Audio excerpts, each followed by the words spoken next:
He discovered a gold mine on a dating website. It turns out that many wealthy women worth millions of pounds look for their other half on these platforms.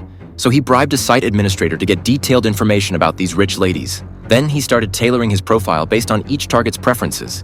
He was actually a smoker, but he marked no on his profile. His fake information quickly matched him with a wealthy woman. Both were pleased with each other's profiles and agreed to meet at an upscale restaurant. But as soon as they met, Jack confessed that he was a fraud. He admitted to using a fake name, presenting this as a gesture of honesty. This move worked like a charm and immediately won Amy over.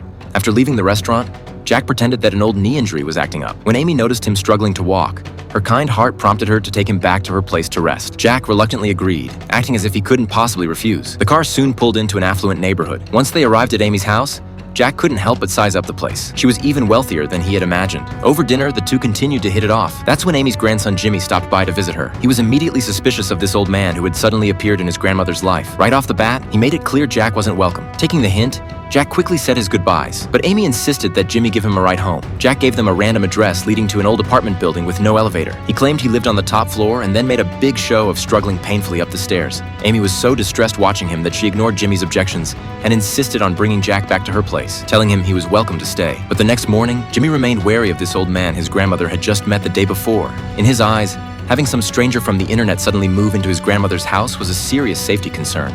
Amy, however, saw Jack as a charming man. Jack overheard their conversation from the doorway and felt even more confident about his plan. Jimmy was a problem, but as luck would have it, the problem solved itself. Something came up and Jimmy had to go on a business trip for a week. Jack seized the opportunity immediately. The very next morning, he met up with his accomplice and brazenly brought him right into Amy's home to set their scheme in motion. He introduced the man to Amy as John, his financial advisor. The reason for John's visit, Jack explained, was that he wanted to draw up a will and leave everything to Amy. Amy was stunned. She urged Jack to leave his money to his own son instead.